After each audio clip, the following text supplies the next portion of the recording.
in the podcast. The start is good already. That is good. We have Timothée Chalamet segment, by the way. Do we know what? He got rid of his beard and like mustache. Ah, okay. Finally. And now I just see him acting crazy at the Knicks games. Is he acting crazy? Yeah. But it's like something crazy is happening in New York with basketball. I don't know if you're following NBA at all, but basically the Knicks are like in the final. Basically, they're in the final for the first time in like 25 years, something like this, and they haven't won in 50 something years. So New York is going crazy. I get these videos on TikTok of the crazy fans like screaming to the reporters after the game, and it's always like, fuck Taylor Swift, fuck Travis Kelce, Kylie Jenner, you're the bitch. You've never seen this. I'm gonna send you a couple. Oh, they're fucking hilarious. I think they're gonna topple the Statue of Liberty if they win. I was listening to a Shameless podcast. They were telling about the drama, like a football drama in Real Madrid, I think. There was like, there are two guys that like fought or they something. Fought. Yes, physically. Yes. It was like hilarious. And then about Mbappe. Yes. That Real is like a Real Housewives of Madrid right now. Yeah. It's this. Yeah. That's the energy it's giving. Yeah. Have you heard about the petition to kick Mbappe out? Of course, yes. Can you fucking? Yes, I can imagine. Of course. My life is not just BTS, okay? I still follow like other aspects of my life, including football. Yaroslav tells me a lot of this. It's like hilarious sometimes. So. Yeah. Anyway.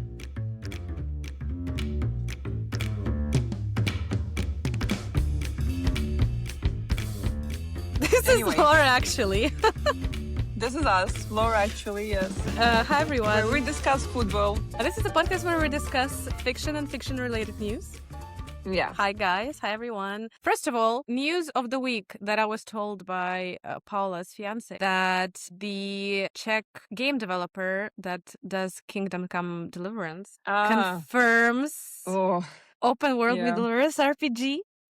And I always wanted to play Kingdom Come Deliverance, but it doesn't have any magic and it's not fantasy. But Lord of the Rings RPG sounds amazing. I hope it's going to be great. I was excited about it. We have the news about Rick and Morty. They plan to do a movie, apparently. I don't know why. I read that it's going to be a movie. Nothing is clear right now. It's like early development, but I have no idea why they gonna do it. What's the name of the creator? Harmon? Dan Harmon. Isn't he busy doing the Community movie? Because I heard news that the Community movie is coming out. Wasn't he cancelled? Who, Dan Harmon? Yeah. Is he cancelled? Isn't he still working on Rick and Morty?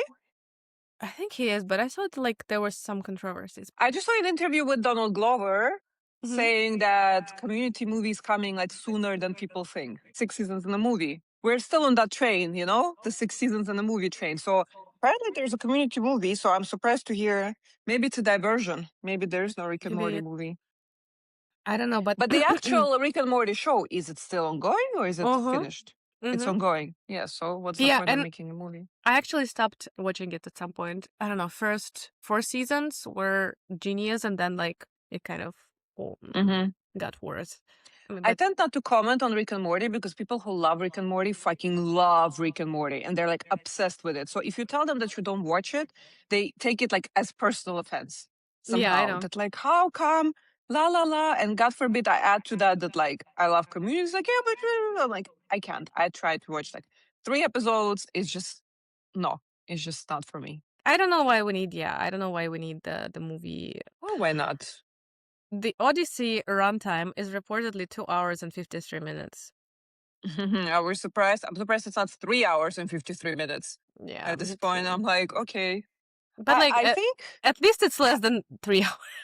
Wow, by 7 minutes. We are, you know. The bar is low. We are full of joy. No, at this point, I think having a movie that's less than 2 hours 40 is an exception. Like, when was the last time you went to a cinema and the movie was less than 2.5 hours minimum? I recently, like, you know, I think Mortal Kombat was less. and like horror movies are usually less. No, but I mean like these big the big movies, yeah, they're like they're all like super long. I watched Punisher, the movie. With this which cringe CGI. Oh yeah, there was one moment with the cringe CGI, yes, but it was a perfect length. It was like 50. Yeah, because it was a movie. It wasn't a movie. It was an episode. It was a special episode of the series. It was like a special, yeah. But it was still it was fun. I can say. I think he had least amount of words there. Basically, only like grunting and violence. I think somebody forgot to add jokes as well because there were none. Didn't we discuss something about the insufficient level of grunting? It was The Witcher. It was The Witcher and Henry Cavill. How would you between Liam Hemsworth's Witcher and Henry Cavill's Witcher? How would you assess the grunting in this movie? It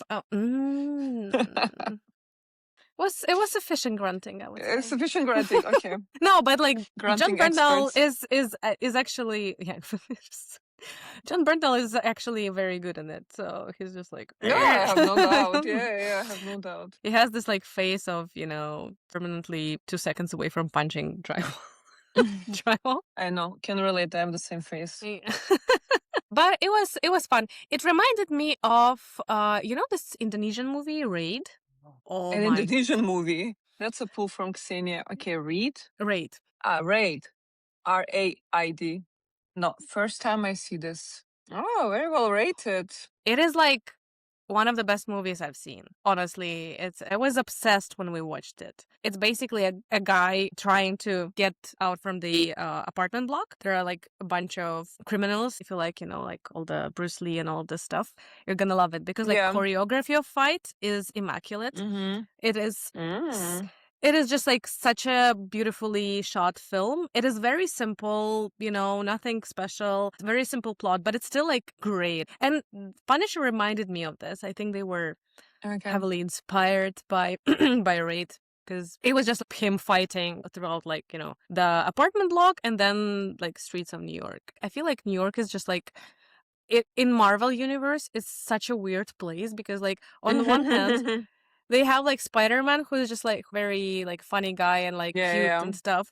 And then we have Punisher, who's just like killing people. And then also Bullseye. And I'm just like, wow, how can it fit into one city? But you see, they're like covering different boroughs. They have this dialogue in Captain America Civil War. And one of them says Brooklyn and the other one replies Queens. And then Daredevil is in Hell's Kitchen, blah, blah, blah. So I don't know, maybe. Punisher is Little Sicily. So basically, Little Sicily neighborhood. There's like an Italian crime family that he killed, and he left only one like matriarch of the family, and she comes for him. How are you progressing on Daredevil / Deadpool?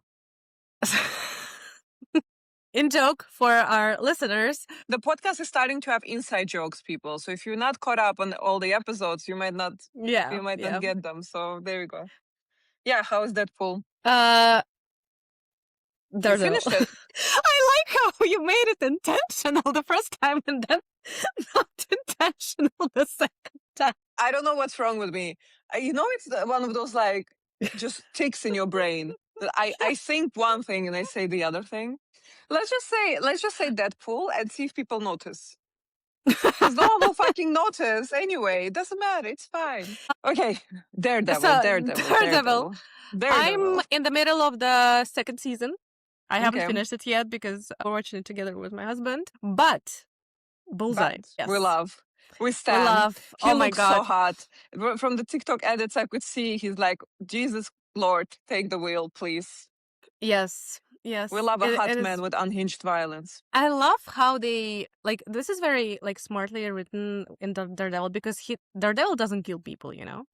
And there should be someone who actually kills bad guys. So there was Punisher in the first season.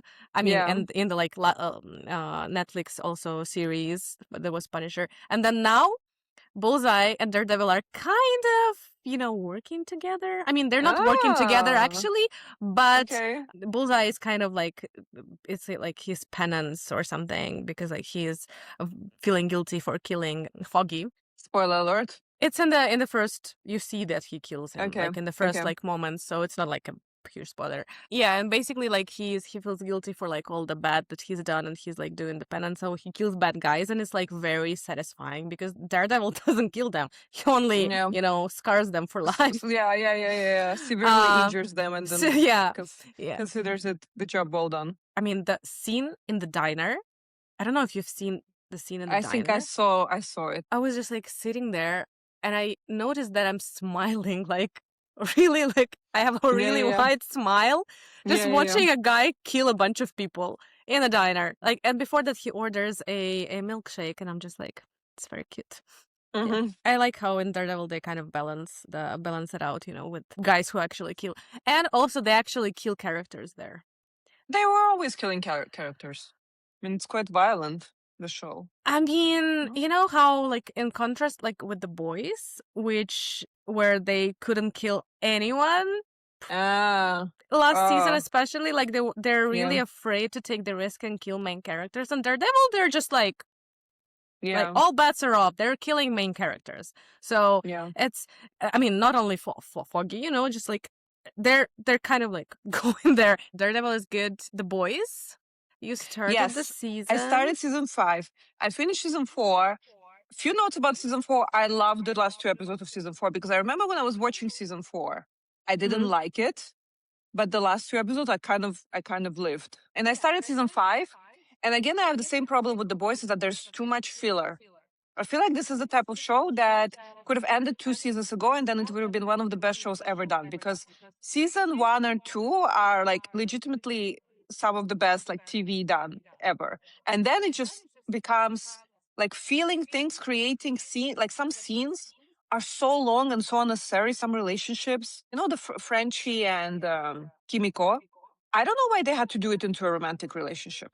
For me, it was like the most beautiful platonic like relationship ever. Or maybe it's because I took a huge break from watching The Boys. I didn't see the progression. But when they started like aggressively making out, and I was like, what is going on here? Because I always looked at it as more as like a brother-sister dynamic. For me, it was always like a bit romantic. Where I'm trying to get is that they have like lots of scenes just it's only the first couple of episodes. And I'm like, okay, fine, we get it.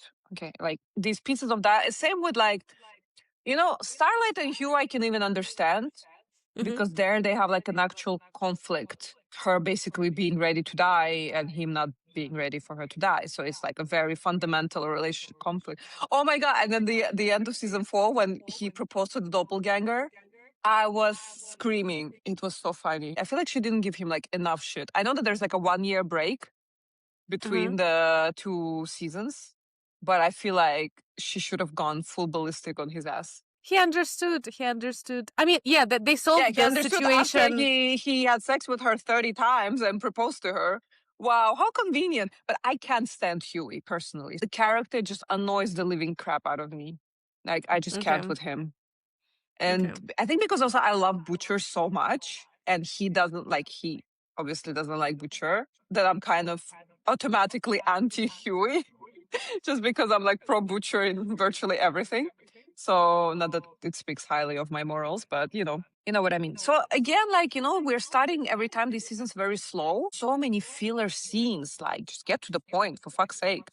Get to fighting, get to killing each other. We don't need these like elaborate dialogues discussing the same thing every time. I think in the 2 episodes, we've had 4 or 5 separate dialogues about should we use the virus? Should we not use the virus? Like, we don't need again the same, but that's my hot take. It's not hot. It's not hot. It's a cold take. No, it's facts. I mean, it's facts, yeah, because from what I've seen online, people are really complaining about fillers. It's not gonna get better, I'm gonna say. The whole season is, I would say, 70% filler. Jesus Christ. Some parts are fun, some parts are great. It's just like very inconsistent. The thing is that they're solving like this virus problem and all of this stuff, and then in the end they solve the whole situation completely differently. And also the fact that they're really afraid to kill characters. I read how the comics ended. It was unhinged. Like the comics are actually scorched earth. Yes. Versus where the 2 series is not, yeah. Yes. It is I mean, Butcher is the worst in the comics. I don't even know how you can root for him if like you're reading the comics, Karl Urban he just like makes a compelling character. I think I told you that Noir is the clone of Homelander. The worst things are done by Noir while he's dressed as a Homelander, I think. From what I read, Homelander starts going crazy because like he doesn't remember doing this like bad things, And like then he starts doing bad things as well. In the end, like nobody's alive, basically. I mean, there are some people alive, but it's actually scorched earth, yes. Here, they really went like really mild, mild ending. It was... I'm expecting at least half of them to die. If at least half of them don't die, then the show is missing the point. So my hot, not very hot take, because I think everybody agrees, is that, Boys basically another disappointing finale, or what? They started as a satire and then basically became the thing they were making a parody of. I think the political satire is still very good. The podcast, oh my God, I fucking love The Deep. He is a fucking disgusting bastard. Is the only character that makes me laugh out loud. Like Chase Crawford is just doing such an amazing job with this character. He's so good. Like he's such a great actor because like he doesn't remind me of like Gossip Girl Nate at all. Like we're talking about Nate Archibald right here. This is like my baby. This is like one of my first TV crushes ever. The lines that come out of his mouth, the season 5 opening with the fucking podcast, and then the I take responsibility for racism. Every time this guy shows up on my screen, I'm probably gonna laugh. So the political aspect is like still very good, but because the story exhausted itself, so they had to kind of create layers to the story rather than getting to the end. Otherwise, they would already finish, like a full season ago. Because they diverge from the comic. Noir, being Homelander's clone, is like one of the main storylines. It's like a big part of the comics and like a big part of their personalities in Noir and Homelanders. And then Noir was great, and then they killed him. There's and a then new they got Noir. Another dude, which is just useless. Flush the character down the toilet, like a potentially interesting, character. Yeah. The A-Train death, though, was great. Yeah. I think that the scene was so cool. Yeah, him laughing at Homelander, I mean. Yeah. Yeah. I'm not gonna spoil much, but people will know that I'm a bit disappointed by the finale. And about the satire, I was just saying that like it was a satire on politics, but also like on superhero shows and like superhero movies. Yeah. And then they kind of like turned into the superhero show, not a satire on a superhero. So it's I feel like this kind of made me sad a lot when I finished the season. The problem with The Boys is, again, the problem with The Boys another problem with The Boys is that the actors are so cool. I really love all of them. How they act. Homelander in the last episode is like when the actor can act with his body, and it's like such a great masterclass on acting. And the plot and the script, they just don't match their greatness, I would say. Yeah, I mean, they have like a great ensemble cast. Like this is really one of those situations where the actors are just like very good, strong actors, and together it works, and they have kind of very good dynamic between each other. I mean, obviously Homelander and like Butcher have the best chemistry, period, ever. But everyone else also like around them is just like works, and it's great, so yeah, just the writing. But it's the meme I sent you, it's like people complaining about The Boys going to shit. My dear, you haven't watched Supernatural, 15 seasons. Yeah. They wanted to make this the season 13 episode season. 13 episodes for that's to that's do what? Too much. Yeah. Ride around in the van again and discuss why we don't want to use the virus versus why we want to use the virus. Yeah. In the end, from what I understood and from what I saw from the last shot, is that they didn't use the virus. So what's the fucking point? Also, there is this thing about like them being consistent in terms of characters. Like Homelander, in this season, Soldier Boy says that Homelander, like his son, is asexual or something like this. There is like heavily this narrative that Homelander is asexual, but then didn't he rape Butcher's wife? Exactly. Yep. Isn't that the whole point? Isn't that the original conflict? The whole point of the series Yeah. The basis is that he raped the wife and she gave birth to this little boy. Yes. And that Butcher became what he is because of that. Yeah, Butcher. Yeah. And I'm just like, this is not consistent. And then also the power levels. The power levels are like, you're going to see the last episode. One day, Homelander can just down a plane. And then the next day, he cannot shake off like 3 humans off of him. But I mean, okay, this is like the least of the problems. But again, like, we're done with it. I mean, there are going to be spin-offs still. With the Soldier Boy. I mean, with Jensen Ackles. Yeah, I might watch it because of Jensen Ackles. Yeah, same. Just because of Jensen Ackles. I mean, there was a joke that made me laugh in episode 2 where Huey goes, "All of your jokes are about dudes sucking each other off." Yes. Made me laugh, but yeah, I know. I started watching Broadchurch. For a self-proclaimed, crime drama shows expert. Yeah. This is really surprising that I've never seen Broadchurch, and it is a great show. I just like no comments. Very good. I mean, I think it focuses more on like grief and emotions and all of this stuff. I think I figured out who in the first, like, I don't know how I just started the second season, so I don't know what's the story there, but I figured out who's the killer. Probably I don't know, like second episode. Like a lot of foreshadowing, I think. I don't know if you remember the story. I don't remember who was the killer. Olivia Colman's husband.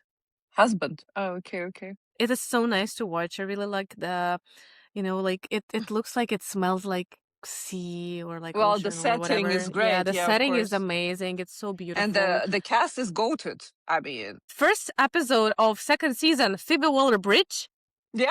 I'm telling you, that cast is crazy. What? Also, like, obviously Johnny Bailey, David Tennant, yeah, but like, great cast. There is also like this journalist who was in one of my favorite crime police shows, Line of Duty, which I didn't mention in our crime show episode. And you tried to convince me to watch Line of Duty, but it's like 10 seasons, something like this. So it's like 4. Also, it's very short. It has Kelly MacDonald. My God, Kelly MacDonald is just in every single crime drama. Yes. Does she only do crime dramas? Is that it? I've seen her in at least 3. I've seen her in Department Q. Did you watch Department Q? I've watched Department Q, yes. Really? Yes. Why didn't we discuss it? No. Because I guess I watched it before we started our podcast. It was a great show. Yeah, it was a great show. I agree. Yeah. But I also love, what's his name? Matthew Good. So I'm just happy to watch anything with him for that, to be honest. Same. But the show was great. We were watching Department Q. Yaroslav was like, every time Kelly MacDonald is on the screen, Yaroslav is just smiling. Unintentionally. He loves her. I mean, from Trainspotting, so it's just, yeah. Has Yaroslav seen Boardwalk Empire? I think the concept, the whole, like, prohibition. It doesn't entice him. Okay. Yeah. So I have another recommendation. So the other crime show I watched with her, which I'm not sure you've seen it. I had to Google the name because I obviously don't remember. It's called Giri Haji.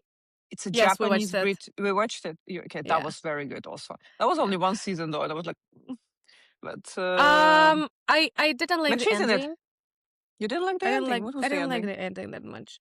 I don't remember. At this point, is there a crime show that I haven't seen except Broadchurch? Well, except Broadchurch, obviously. But like Line of Duty, Paula, it is such a great show that my grandma is still waiting for the new season. My mom is still waiting for the new season. And they announced that there's gonna be a new season.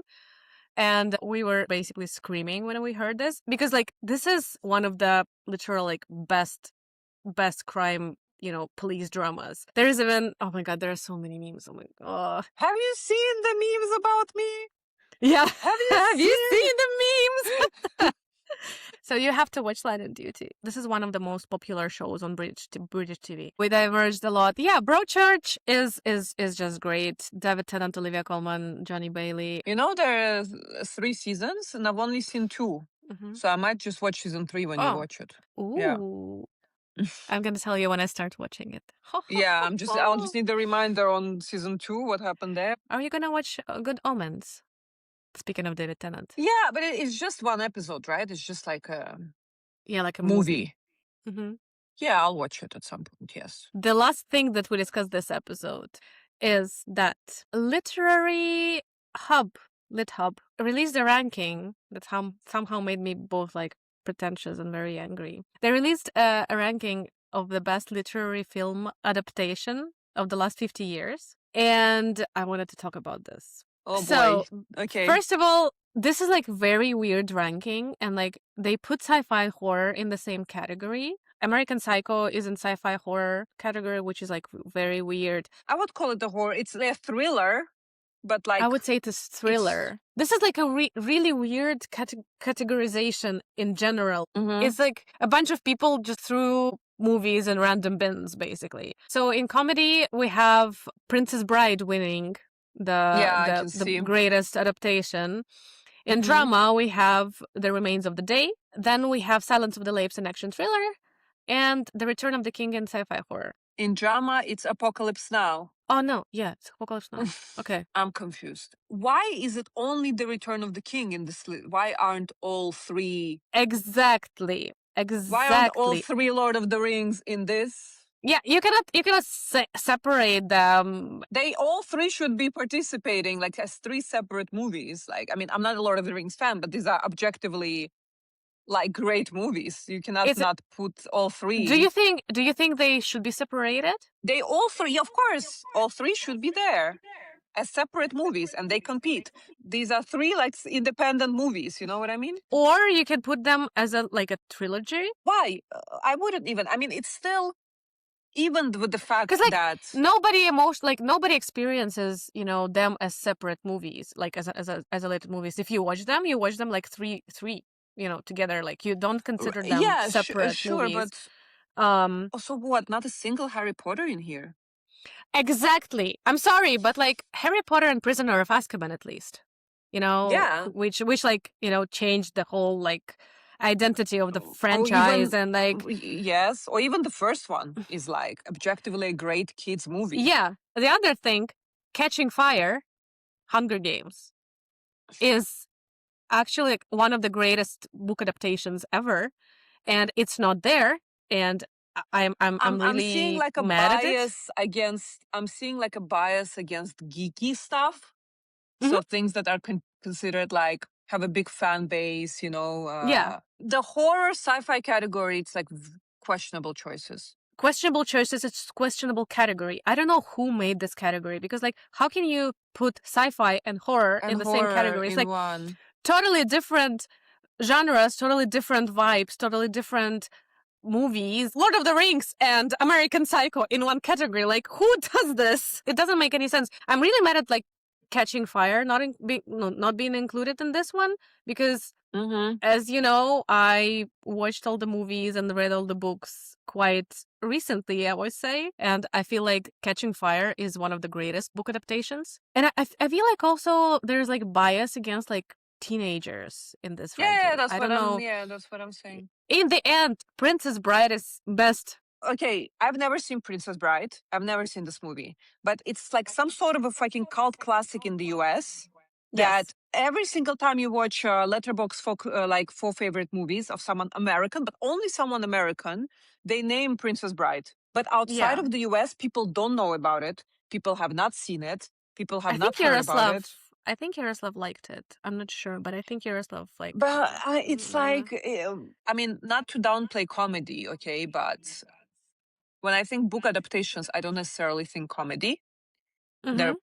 You're putting these 16 comedy movies in here, and you're not giving like enough space for, let's say, actual like drama or sci-fi, for example. Like the sci-fi category needs to be separate. Like the sci-fi book genre is too big to not be separate. It's too big to not. Yeah, exactly. Or then you put like sci-fi fantasy separately or something like this. I don't know. And then you put horror separately. It is a very stupid ranking. I was so mad when I saw this. I wanted to rant to someone. Yeah. And also, I'm sorry, Shrek Shrek is a fucking adaptation of the book. Is it? I didn't know that. Yes. Yes. It is a fucking great adaptation. Why are we not including Shrek? What the fuck is Ghost World like? What the fuck is I the have Muppet no Christmas idea. Carol? Yeah, exactly. Like, who watched Literally, this? I know like 5 movies in this out of this 15. 10 Things I Hate About You, Clueless, Bridget Jones' Diary, Trainspotting, Fantastic Mr. Fox. Much Ado About Nothing? I've never seen that. But also, Trainspotting is not a comedy. I'm sorry. Like, it has comedic moments, but I know, it's not a I saw comedy. that and I was like, yeah, I mean, it's not a comedy. There's a child fucking dying in the middle because the woman that was ODing on drugs forgot to feed the baby for a week. Like, that's not a fight that, like, that's traumatic. I think about this, like, sometimes. Like, this is traumatizing. Okay, how much do we trust this publication? How reputable is this publication, you know? I mean, Literary Hub is quite reputable, I guess, but the whole article, I'm just wondering, like, people actually voted on it, you know? And I'm just, like, wondering who voted on it. Like, was it a bunch of men? Like, it was a 50-year-old bunch of men? 50-year-old men. But that's the thing, because like Princess Bride winning the whole thing is just crazy to me. I can give you 10 movies here out of the list that didn't go to the final that are better than The Princess Bride. No matter the genre, no matter whatever. Even like Return of the King. Come on. Like, even this one is better. I was like, where the fuck is Gone Girl? But they put it on the thriller. Yeah. Even like Gone Girl, okay, yeah, it has like a thriller element, like a small thriller element, but I would put it on the drama. I wouldn't put it on the thriller. I would say it's a thriller. I the mean, thriller being that she's crazy. There's not a lot of violence element, you know, in it. She's slitting the throat of Neil Patrick Harris, like, who's having sex with her. I don't remember this. Do you don't remember? Like, no, I don't remember that. Blood gushing. No, I don't remember. Oh my god! To be honest, I even forgot that Neil Patrick Harris is in that movie. Yeah, it was a great show, a great scene. Oh god, Gone Girl like changed the whole, you know, genre, I think. Also, where is Coraline and where is Atonement? Pride and Prejudice. Does Social Network, like, can it count? Because like it was technically it's adapted, you know, from nonfiction. But yeah, but they didn't even put nonfiction in this category, because then you could put like Wolf of Wall Street, you know, everything, but they don't have nonfiction at all. Yeah, they don't have shows, and I'm sorry, but like, how can you not include shows? Yeah, but let's say we kept it to movie adaptations. Do you just basically go, because they didn't go based on, okay, let's go through all the movies, let's say, ever nominated for adapted screenplay. So then they're not considering at all the category of like nonfiction. Then that might potentially sweep. And I'm still pissed about all 3. And I don't even care about Lord of the Rings, okay? But all the 3 should be in there. So like, the Hunger Games doesn't piss you off? No, because I like Hunger Games movies, but I don't consider them as like, wow, like best movies ever made. You know, okay, Catching Fire is good, but Catching Fire is also good because it's just better than the other ones. And Catching Fire is the best book also in the series. So the best book gives you kind of, well, hopefully, ideally, the best movie, like Harry Potter and Prisoner of Azkaban, okay? Best book, best movie. But so if we take the nonfiction aspect, I would say out of all of the movies that are there, I would say objectively, if they were to pick the best movie objectively, it would need to be Silence of the Lambs.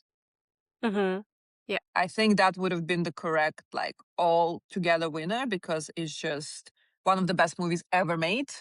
And obviously, you know, like very, very true to the material. Yeah, to material. So maybe that. But again, like, you know, I haven't seen The Princess Bride. I haven't read The Princess Bride, so I can't really comment on something. It's just something very like US specific. Just from the finalists, you know, they put Princess Bride, Apocalypse Now, Return of the King, House of the Lambs. Like, between these 4, like, I think Silence of the Lambs stands like far away. But I think we're mostly pissed even not about the main winner, but like rather not including certain movies. And like the way they split the categories just don't really make sense. For anyone who's watching, change of scenery, because we have some people coming over to fix my AC. Also, putting Carrie as a better Stephen King adaptation is questionable. But there's so many. There are so many. Carrie is not the best one. I hate Carrie. And I hate that there are so many Carrie adaptations. Yeah. Like, you know, like so many versions of them. I just can't stand them. I don't know why I cannot stand this book. Yeah. They cannot do a proper, normal, good adaptation of Pet Sematary, but Carrie is everywhere. Sorry, this is my mini rant about Stephen King. Yeah, about Stephen King adaptations. Yeah, and I guess that's what we wanted to discuss. I think that's it. Yeah, I think that's it. I think. Please name your favorite literal book adaptation right now. You have 3 seconds. Go. Devil Wears Prada. Is it a book adaptation? Yeah. Okay, see, I didn't even know that. No. What is it? I don't know what it would be. There's so Because I feel like Harry Potter, if I say Harry Potter, it's like a cop-out.